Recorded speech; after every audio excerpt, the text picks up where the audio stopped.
আল্লাহ তাআলা আদম আলাইহিস সালাতু ওয়াস সালামকে সম্মান কেন দিয়েছিলেন? আদমের ভিতরে যখন আল্লাহ তাআলা যখন নবী মুহাম্মদ সাল্লাল্লাহু আলাইহি সাল্লামের নূরে মুহাম্মাদি যখন ঢুকাই দিয়েছিল, তখন অন্ধকারটা আলোকিত হয়েছিল। সেই জন্যই আল্লাহ তাআলা আদেশ করেছিলেন যে আদমকে তোমরা, হে ফেরেশতা মণ্ডলী, তোমরা যারা আছো সবাই সেজদা করো। এর আগে এই কথা বলে নাই? যখন আদমের ভিতর অন্ধকার ছিল, যখন অন্ধকারটা দূরীভূত করে দিল, নূরে মুহাম্মাদির দশা যখন দিল, ভিতরে যখন ঢুকাই দিল, তখন আদমের ভিতর আলোকিত হয়ে গেল। তখনই আল্লাহ তাআলা ফেরেশতাদেরকে বলল, যাও, হ্যাঁ ফেরেশতা মণ্ডলী, তোমরা যারা আছো সবাই আদমকে সেজদা করো। ওই সম্মানটা পেয়েছিল কার জন্য? আমার নবীর জন্য। জোরে বলুন সুবহানাল্লাহ। শুধু কি তাই? ইদ্রিস আলাইহিস সালাতু ওয়াস সালামকে আল্লাহ তাআলা সম্মান দিয়েছেন, মর্যাদা দিয়েছেন, চতুর্থ আসমানের মধ্যে নিয়েছেন।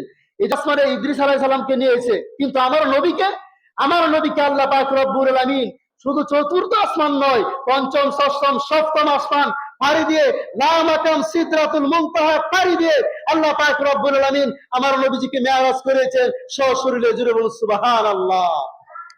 ইয়া হাজিরিন, হযরতে নূহ আলাইহিস সালাতু ওয়াস সালামকে আল্লাহ তাআলা যে তার উম্মত যারা ঈমানদার হয়েছিল, ঈমান এনেছিল, তার যে নৌকা, তার যে কিস্তি, ওই কিস্তির মধ্যে যারা উপরে আরোহণ করেছিল, তাদেরকে যদি পাহাড়ের মধ্যে নামিয়ে ওইখানে তাদেরকে কি করেছিল? রক্ষা করেছিল। সেই জন্য নূহ আলাইহিস সালামকে এই সম্মান দান করেছিল।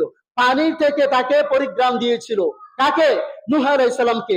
তখন এই কথা ব্যাখ্যা দিতে গিয়ে আপনার আল্লামা ইমাম ফখরুদ্দিন রাজি রহমাতুল্লাহি আলাইহি বলেন, ইমাম ফখরুদ্দিন রাজি রহমাতুল্লাহি আলাইহি বলেন, একদিন নবী করিম সাল্লাল্লাহু আলাইহি সাল্লাম যখন একটা নদীর পাড়ে গিয়েছিল, তখন আরকামা ইবনে আবু জাহেল সে নদীর পাড়ে বসেছিল। এমন সময় নবী সাল্লাল্লাহু আলাইহি সাল্লামকে দেখে আরকামা বলতেছে, হে মুহাম্মদ, তুমি যদি নবী হয়ে থাকো, তাহলে আমি নদীর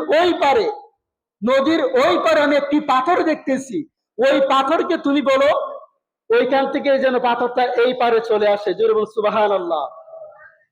হযরতে নবী মুহাম্মদুর রাসূলুল্লাহ সাল্লাল্লাহু আলাইহি সাল্লাম যখন আকরামার কথা যখন শুনলেন, আমার প্যারা নবীজি সাল্লাল্লাহু আলাইহি সাল্লামের শান মান কত মর্যাদা, আল্লাহ তাআলা কোন কাফেরের কাছে আমার নবীর শান ছোট করে নাই। আমার নবী মুহাম্মদুর রাসূলুল্লাহ সাল্লাল্লাহু আলাইহি সাল্লামের এত শান শওকত মর্যাদা দিয়েছিলেন, আকাশের ছাদকে দুই টুকরা করেছিলেন। জোরে বলুন সুবহানাল্লাহ। শুধু কি তাই? আমার নবীজি মুহাম্মদ সাল্লাল্লাহু আলাইহি সাল্লামের ইশারায় শুনে গাছ পর্যন্ত হেঁটে হেঁটে আয়েশা আমার নবীর সাথে কথা বলেছিল। শুধু কি তাই? আমার নবীর হাতের আঙ্গুলের ইশারায় আপনার খন্দকের যুদ্ধের ময়দানে পানি শেষ হয়ে গেছিল, ওই পানির স্রোত আমার নবীর আঙ্গুল মুবারক দিয়ে বের হতে হতে এমন বেশি পরিমাণ পানি বের হয়েছিল, যুদ্ধের ময়দানে যতগুলো ঘোড়া আছে, যতগুলো সাহাবায়ে কেরাম আছে, সবাই খেয়ে এরপরও পানি শেষ হয় নাই। জোরে বলুন সুবহানাল্লাহ।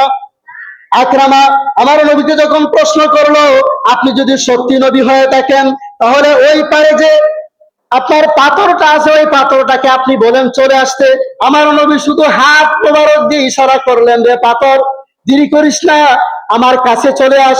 যখন আমার প্যারা নবীজি সাল্লাল্লাহু আলাইহি সাল্লাম হাত দিয়ে ইশারা করলেন, ওই নদীর ওই পার থেকে পাথর, আপনারা জানেন পাথর তো এমনিতেই পানিতে পড়লে ডুবে যায়, এত বিশাল বড় একটা পাথর, এটা যেন মানুষের মতো সাঁতরাইতে এই পারে আমার নবী যেই পারে, আকরামা যেই পারে, এই পারের মধ্যে চলে আসছে। জুড়ে বলুন সুবহানাল্লাহ।